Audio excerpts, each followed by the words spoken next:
the biggest and best GT3 race in the world. It's the CrowdStrike 24 Hours of Spa, and it's a sunny day in the Ardennes Forest. The CrowdStrike 24 Hours of Spa, the centenary edition. It all began back in 1924.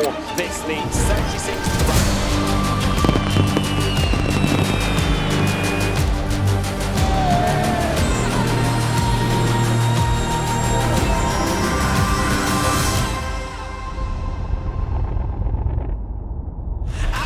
For the chance to prove myself.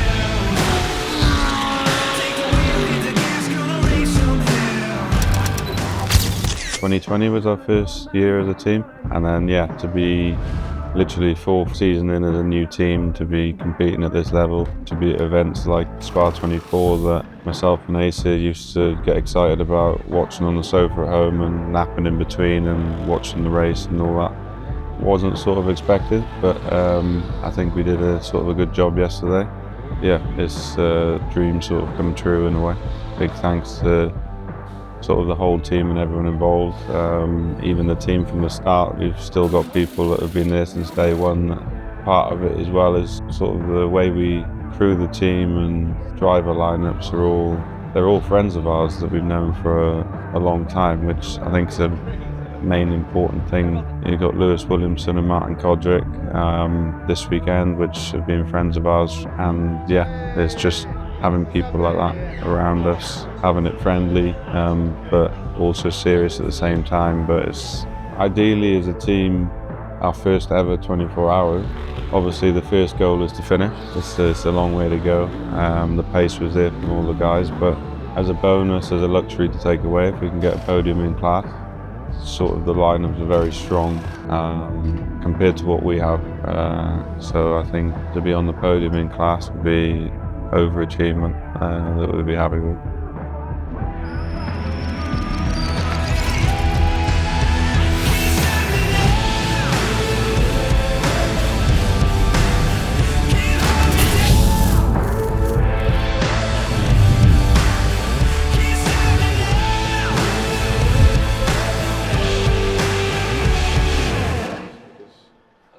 Look at the one after that, Bucky. First session. And then look at the understeer. Just go back, Mike, and pause it.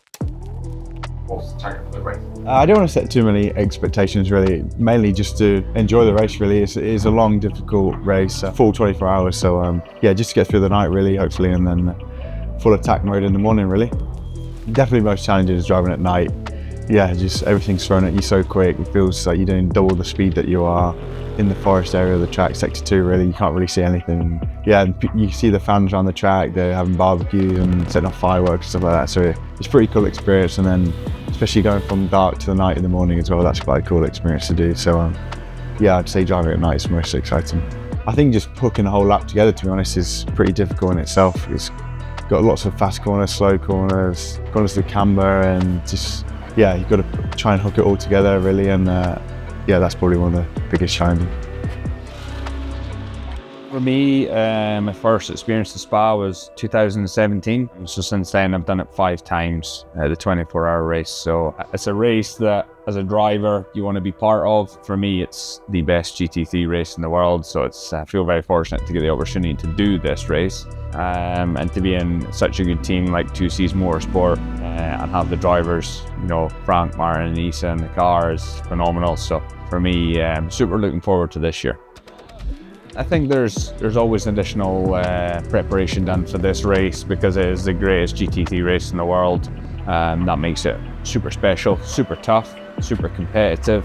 A lot of people at this level of racing, if you manage to race here at Spa, the 24-hour race, you have got the best in the world. So to be here on the grid with these guys and be able to fight for hopefully what can be a podium and potentially, we'll try our best, but anything's possible,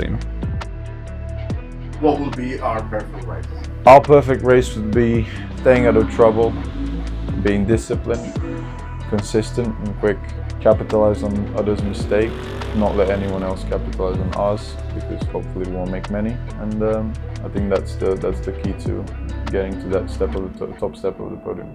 What's your highlight or greatest memory with Seas Motorsport? I think we got quite a few.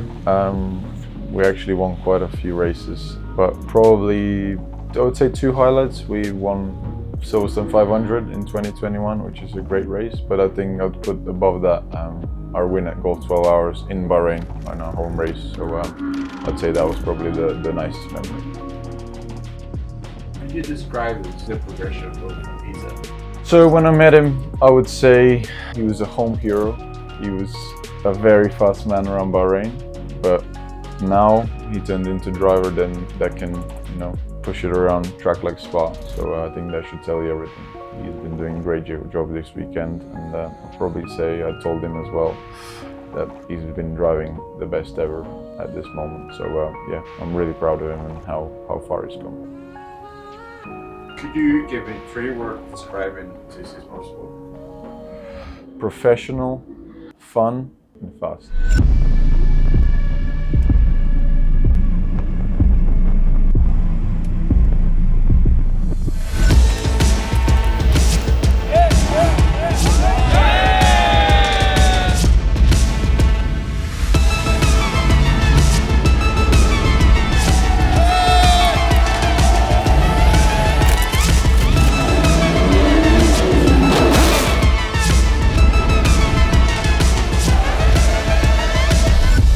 The fans, the people in the town especially, are amazing. We wouldn't be able to do this event without them. Their support is unbelievable, especially during the parade, seeing everyone queued up on the side of the roads and driving into town, everyone's cheering and taking the photos and videos, asking for signatures. It's something that you cannot really explain to someone. You would like to tell everyone you can come to Spa to experience this for yourself firsthand. Being here in Spa for me is something major. I've always looked at Spa as the main race to do. Ever since I started racing GT cars, it's been the main event that I wanted to do. The atmosphere, the amount of cars here, the people, is just unbelievable. And I'm sure it's just going to get wilder and wilder as the weekend gets on. Being amongst the best in the sport is the best way to be. I'm proud of us as a team of 2 Cs. To be here in the mix with everyone really puts us to a test and just helps us improve. I've done it so many times on the simulator, going to Eau Rouge, and the first time I did it in the race car was something completely different. In real life, then you get the compression, you get the opposite when you get to the Radion at the top, and there's just a sensation that you look forward to at the start of every lap.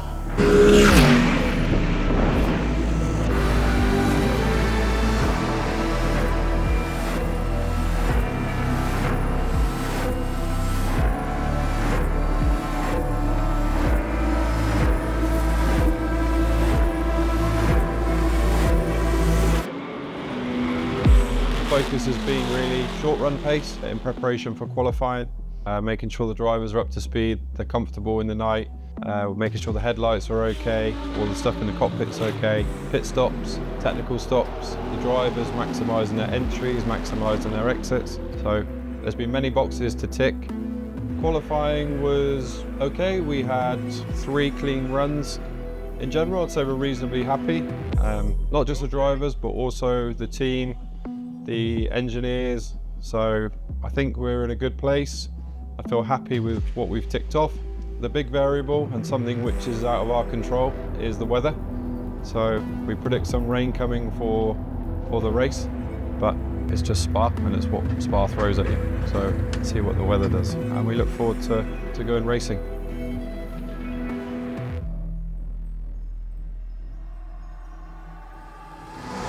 We go racing. Lamborghini leads as Franck Pereira heads the pack downhill for the first time towards Eau Rouge. It is Lucas Auer who will go second, and third Alessio Rivera. So far so good as they squeeze their way through Eau Rouge. Uphill for the first time. Look down from the drone. It's a dry track, it is a fast track, and Franck Pereira leads.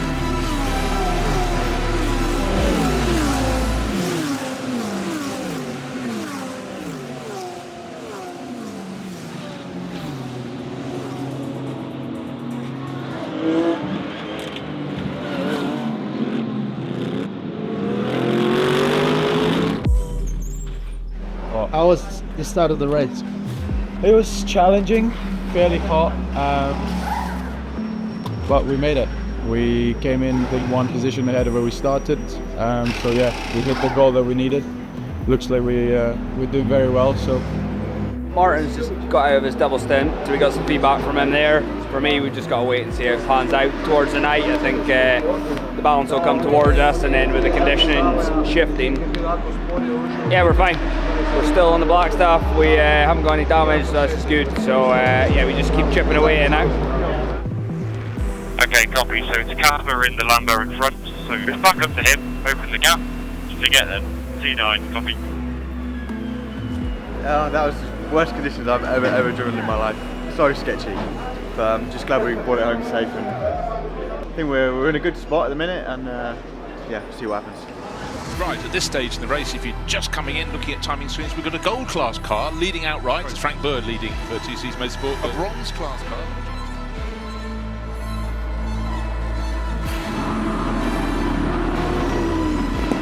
The best of like in the wet. Soggy, but you know, we manage.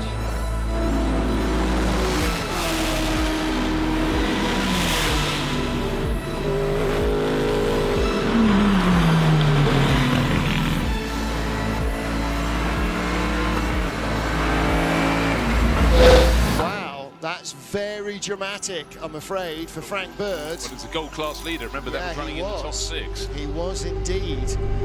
We saw damage on the nose, the two Seas Motorsport Mercedes. Are we putting those two? We started off the race in a really good position, I would say, and everything seemed to be going insanely well, I would say. The team made all the right calls, all the drivers did all the right things that they were supposed to do, if not better as well.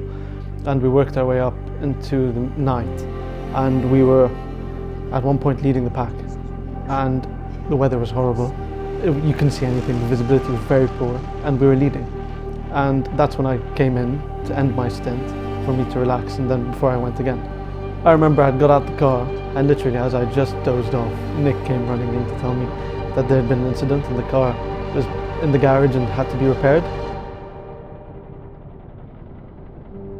There was a wave by and all the cars sort of slammed on the brakes, and the driver that was in the car at the time was very unlucky, had nowhere to go, and then I think 5 or 6 cars rear-ended each other, and that was it.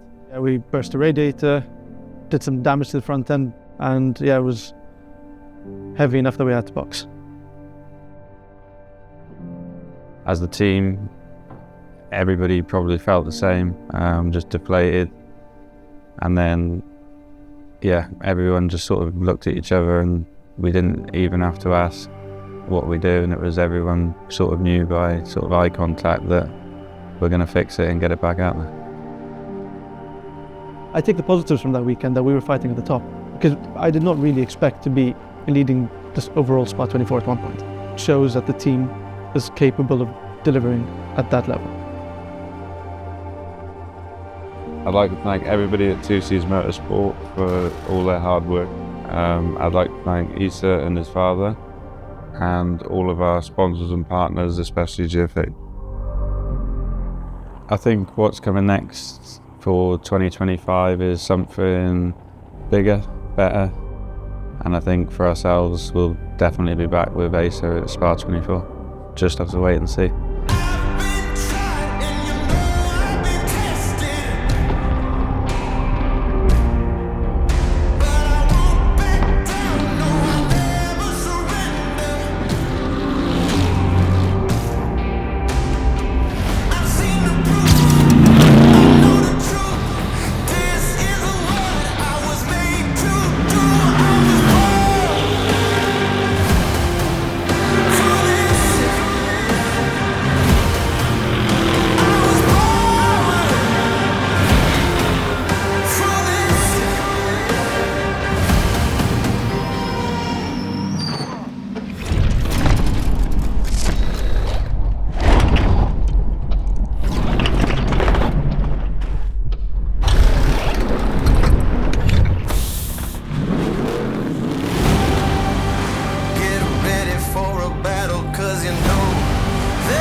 People are ready for what's coming in 2025.